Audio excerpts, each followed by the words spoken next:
এই জেগাটো কি কয় এইটো জেগাটো আপোনাৰ এইটো PNGB ৰোড ন বৰ মজাকৈ থৈ দিছে দেই। নমস্কাৰ ৰাইজসকল, গুড মৰ্ণিং। মই আছোঁ এজন বিশেষ ব্যক্তিৰ ওচৰত আজি।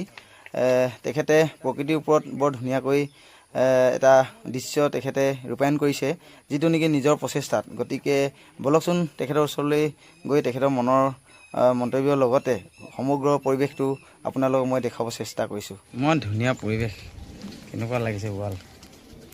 বাহ, সেই ওপৰটো কেনেকৈ কাটি দিয়ে?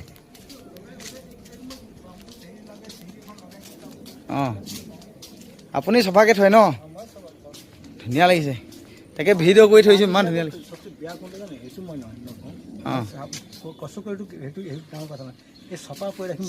গুটকা খাই থুকি যাব। অঁ, গোবৰ পানী ঢালি দিওঁ, অঁ, ঢালি দিওঁ বুজিছা না? অঁ, তেতিয়া মানে মই ইটা পটা লৈ যাবি, মেডিকেলত নহয়। অঁ, হয় হয় মানুহ এটা কমন চেঞ্চ থাকিব লাগে, হয় হয় প্ৰকৃতিৰ লগত থাকিব লাগে। ইমান ধুনীয়াকৈ।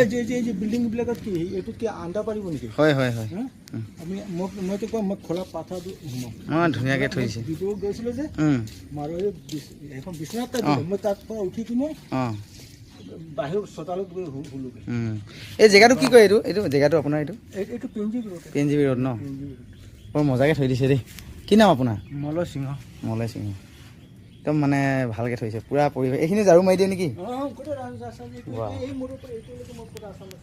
অঁ, এতিয়া আপোনালোকে দেখিবলৈ পালেই নহয়, এজন ব্যক্তিয়ে এটা ৰাজহুৱা পথত কিমান সুন্দৰকৈ এটা পৰিৱেশ এটা দিবলৈ চেষ্টা কৰিলে, আৰু আমি তেখেতক ধন্যবাদ জনাইছোঁ। আৰু নিজৰ চাৰিবেৰাৰ লগতে সকলোকে এটা আকৰ্ষণমূলক পৰিৱেশ তেখেতে দিলে। গতিকে ব্যক্তিজনক ধন্যবাদ জনাইছোঁ অন্তৰৰ পৰাই। তেখেতে আৰু আগবাঢ়ি যাওক, প্ৰকৃতিৰ প্ৰতি আগবাঢ়ি যাওক, সকলো ৰাইজৰ প্ৰতি কাম কৰি যাওক, তাকে আমি তেখেতক ধন্যবাদ জনাইছোঁ। এতিয়া তেখেতৰ পৰা জানিবলৈ চেষ্টা কৰিম, ইমান ধুনীয়া পৰিৱেশ এটা দিয়া গছজোপাৰ নামটো কি? বলকচোন জানো নামটো। কি হয় গছটোৰ, কি নাম হয় এইখিনি? এইটো এনে হেজ বুলি কয়, হেজ বুলি কয়। ধন্যবাদ দাদা নামটো কৈ দিয়াৰ বাবে। আৰু ভিডিঅ'টো